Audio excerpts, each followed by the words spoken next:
Hey everyone, this is Spidey 101, and yes, I have been gone for quite a bit. I've been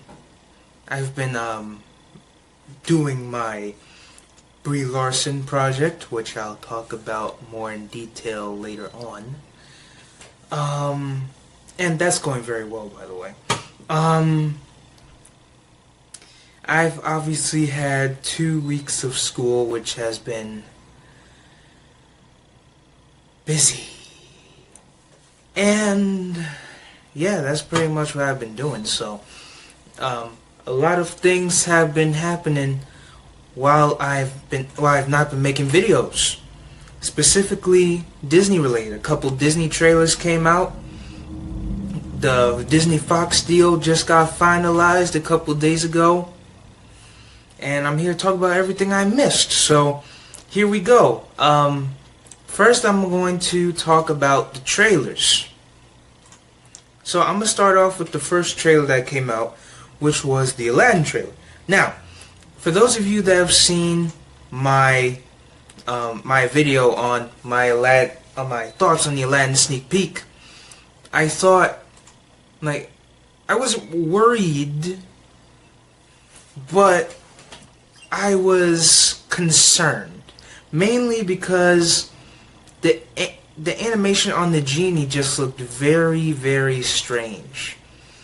And, you know, it wasn't something that I was a huge fan of. I couldn't even defend Disney on that. And I'm like the huge Disney guy, so if you need me to defend Disney, I'll do it till my last breath.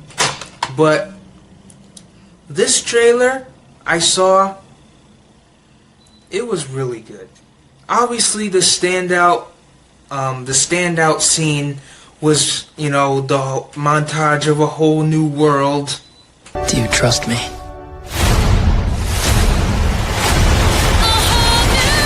Don't you dare close your eyes. Hold your breath, think that's better. I'm like a shooting star. I've come so far. Let me share this whole new world with you. I feel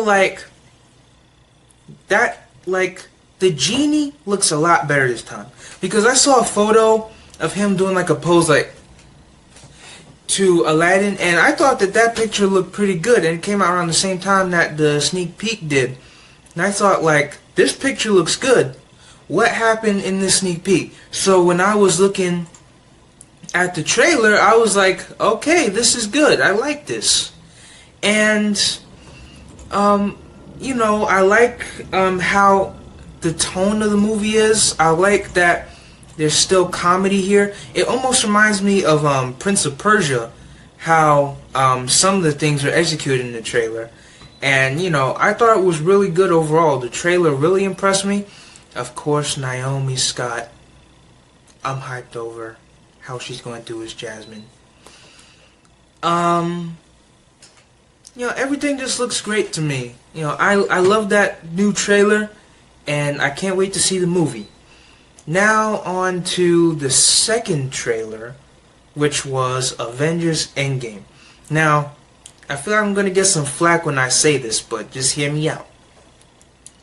The reason why I did not react to this trailer is because, one, I was at school when it came out. Same thing with the Aladdin trailer, and the trailer that I'm going to talk about after this one. But I watched it, and I did not get hyped up at all. It's like, here's the thing with these Avengers trailers, especially with Avengers Endgame. I've already said before, Captain Marvel was my most anticipated Disney film of this year. And second place would be Spider-Man Homecoming, and third place would be...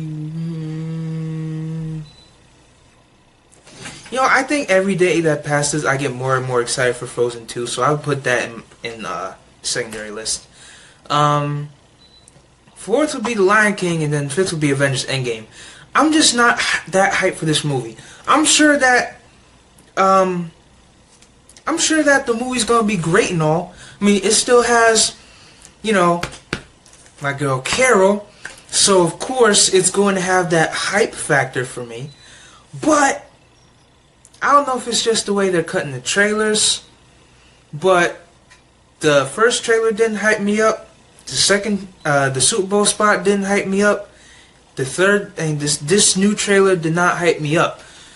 It didn't get me emotional either, but you know, mainly it was just a trailer about like flashbacks and, oh, we gotta do this. We gotta set out this plan. We gotta do it. And I'm like, okay. I'm not like, oh my God, Avengers! No, I'm not like that. Cause ever since Avengers Infinity War came out, like it's been like a year now since that movie came out, and you know, I'm like neutral now. Like I can watch that movie without going like except for the Spider-Man part. I have to look away at that every time.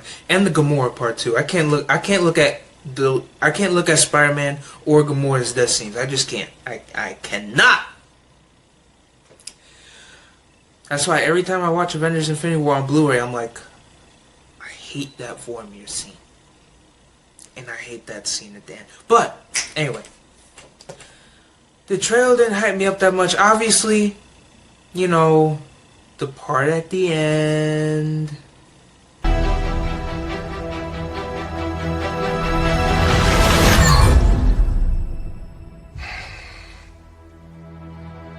I like this one. Naturally, that part was the only part of the trailer that got me hyped up. But mainly because, you know, it's Captain Marvel. And if you guys haven't been following my YouTube page, or you haven't seen my YouTube icon or my YouTube channel art, or the last 4 videos I posted, or the project that I'm working on, or some of my social media pages, if you follow me on Facebook, or if you see my room, which you'll see in future videos, there's a new Captain Marvel poster up, and a figure of her like wearing the jacket.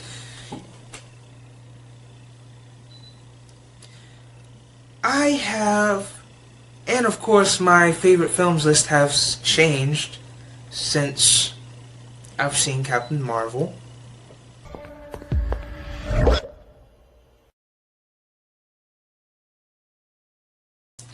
But, yeah, obviously, I love that movie.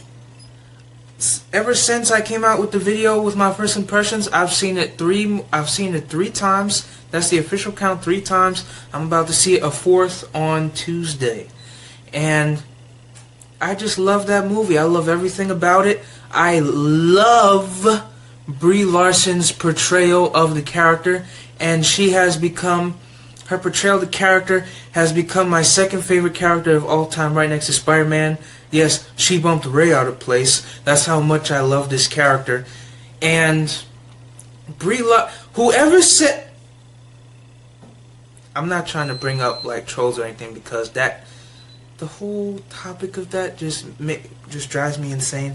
But whoever, I'm bringing up just this once. Whoever says that Brie Larson does not have the acting chops to play Captain Marvel, first of all, what are you doing with your life? What drugs are you on? Second of all, I got one word that will change your tone. Room. Look it up if you don't know what that is.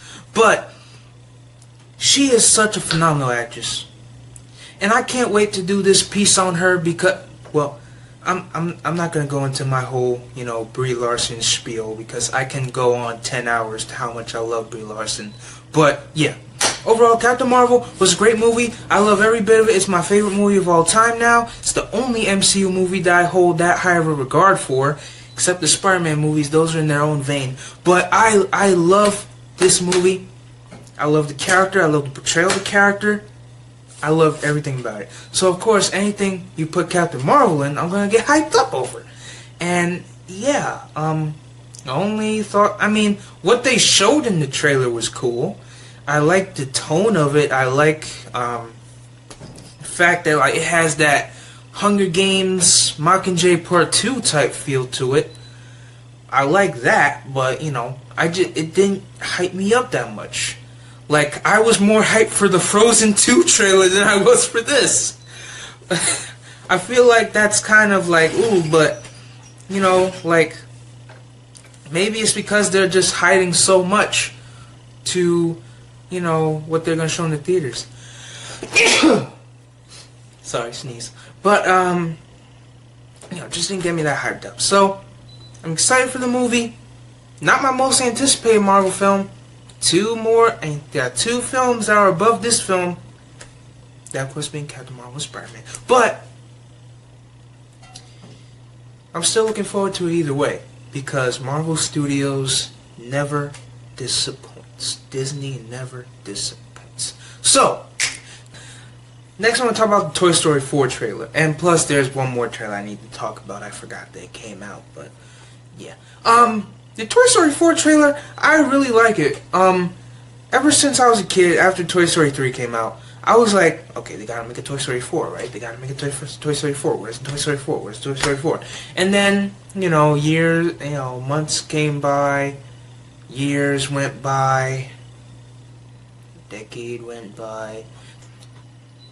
It was like a long time when I realized we're probably never going to get Toy Story 4. And then Pixar made the announcement. We're making Toy Story 4. And I got so happy. And then it got delayed for Incredibles 2, which was a good choice, but, you know, I was kind of like,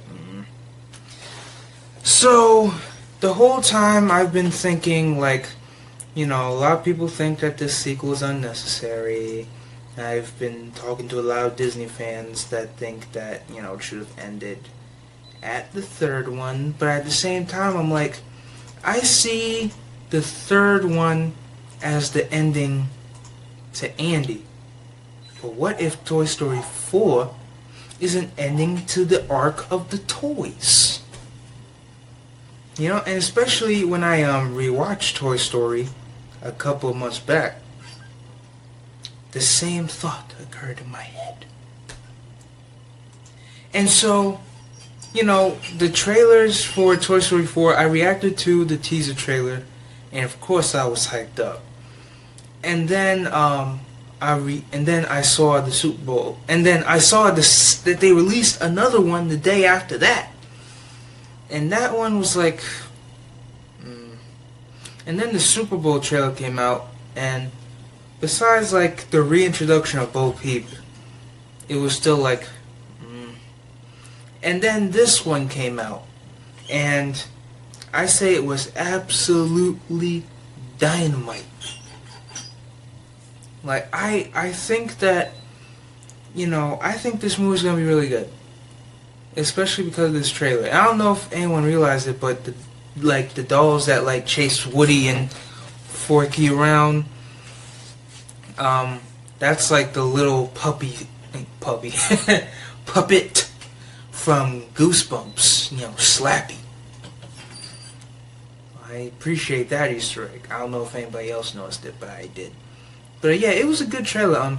Not really that much to say about it because it didn't really reveal that much except for like Woody being like tempted to like stay with Bo Peep with the outside world with all the loose out there toys, which is really interesting, and then Buzz going out to find him. But yeah, that's really all I gotta say about it. It was a really good trailer, really good. I can't wait to see the movie, and the poster was okay. Now on to the fourth trailer I have to talk about, which is the newest sneak peek, I would say, of Descendants 3. Now, Descendants 3 is a film that I am anticipating so much. Literally, this movie could not come any sooner. I can't wait for Descendants 3. I love Descendants 1, I love Descendants 2, I even loved Wicked World. All of those shorts. I even love those. So I cannot wait to see it. I saw the first trailer, got hyped up. I watched Under the Sea, and if you're wondering like what's Under the Sea, like you don't have to worry about that. It was like unnecessary filler. But it still got me excited for Descendants 3. Then the real trailer came out, and I did an analysis for that trailer, and it was amazing. I got so hyped up. And now we have this, so it's basically like, it's not a scene from the movie, but it's like a video where Mal and Ben, and I think the rest of the Descendants were there too, like at the castle, and everybody's like saying, yeah, yeah, yeah. And then, like, all of a sudden, Mal just has this, like, weird dream about, like, this dark place, and there's, like, a dark castle, and then, like, she goes out of the dream, and Ben's like, hey, what happened? And then, you know, that's where it ends. It's a very vague, as a matter of fact, I'm gonna look it up right now. It's a very vague video, and everybody's like frozen and like kind of like Medusa. So what, like, I'm looking at it right now. So she's at this dark castle, and so it's like a darker, more bleak version of Eridon. I never knew how to pronounce that. But yeah, and she's looking around and she sees Ben all frozen, like in stone. And then she wakes up from this dream, like, Ben's like, hey, what's wrong? And then that's when it ends. Like, it's very vague. Don't really know what's going on in it. But at the same time, it brings up a lot of questions, like, of course, what does it mean? And honestly, I'm not trying to speculate with this movie, because this is the final one of the trilogy. And I'm just going to see what they offer, because I want to truly be surprised with this movie. I really want to be surprised with this movie, because Descendants 1 was great. Descendants 2 was even better. Now Descendants 3 is coming out, probably going to be the best out of all three of them, and I can't wait. I can't imagine a world where this film would be disappointing. Not at all. Like, I can't wait. I can't wait to see how this film turns out. Now that we're done talking about the trailers, there's one more big thing that just happened with Disney 2 days ago that I have to mention. And that is the Disney and Fox acquisition. It's complete, people. Disney now owns Fox. And this is very exciting on a number of levels, because now films like Alita Battle Angel and my personal favorite films that Fox has made, like Diary of a Wimpy Kid and Judy Moody and Not Bummer Summer. I don't like. If you're wondering what Judy Moody and the Not Bummer Summer is, it was a movie that came out in theaters around 2011, around that time, and it was live action. It was like a Diary of a Wimpy Kid, but in a sense, but it was for Judy Moody, and it was a great film that nobody saw, and I'm sad about that. But yeah, it was a good movie, and they made that. And then, of course, the Percy Jackson films, which I absolutely love. Now Disney owns that. The Maze Runner films, now Disney owns that. Like, that's not to mention Alien Predator and all that, but, you know, this is really exciting news. And it just really opens up all the possibilities for Disney. Not just for Marvel with the Fantastic Four and the X-Men and Deadpool, which is not being rebooted, which, thank God. Thank God. But, because that was my biggest worry with this acquisition. Like, are they going to reboot Deadpool? Please don't reboot Deadpool, please! But not only when it was done did they release a photo of Deadpool on a Disney bus, but they also, you know, have, like, Ryan Reynolds' Deadpool, like, an image that they released for Deadpool 1 on the Walt Disney Company website. It's like, you know, he's front and center with everybody else. It looks like right next to Mickey. And Donald Glover from Atlanta is next to Elsa, which is weird. And Carol Danvers is next to Bart Simpson and the two main characters from Avatar, and Woody's right next to those two characters from that lady and Abe Sapien from Hellboy from The Shape of Water, which is kind of weird. Who was next to Ray? Like, I just think that this acquisition can bring up a lot of new possibilities for Disney, because now they have more variety. They can, and I know what you're gonna say, like, oh, they own like other companies as well, where they could have made like more mature content, but not in the same vein, because Fox is on a level where if they have Fox, which now they do, they can make whatever type of content they want. They can make an R-rated Marvel brand, which they said they're going to do, and now is pretty much confirmed that they're going to do. They can have like multiple like TV shows on there for like different types of properties that they have. They could do whatever they want now that Fox is theirs. And plus that means that Disney is going to be even more profitable. When the Disney streaming service comes out, that's going to be an even bigger factor, especially when it was announced that Captain Marvel was going to be the first movie that was going to be exclusive to the Disney streaming service, and the Disney streaming service opening next month, and that's the first movie that's going to be exclusive, and how well Captain Marvel has been received, and how well it's doing, and how many fans there are of Captain Marvel. Like, now that that's going to be the first one, that's automatically going to bring subscribers in. And then you have original Marvel content, original Star Wars content, original Pixar content, which I don't know how that's going to work, because they're going to have to put a huge budget. They're going to make, original Pixar content. They're going to have more mature Marvel stuff. They're going to have anything they think of. And it's exciting to me, and I'm happy for Disney, because I just think now is the greatest time to be a Disney fan. Because as Disney continues to thrive, and as they continue to be successful, introducing new diverse characters, like, well, obviously I don't have to say, well, just adding new diverse characters, new diverse properties, new diverse ideas and concepts, bringing in, like, childhood franchises that everybody loves, like, it's just self-explanatory. In my eyes, it's just self-explanatory to me. So, I'm really proud of Disney, and it looks like this year is definitely, without a doubt, going to be the year for Disney. And the years past will be infinite years for Disney.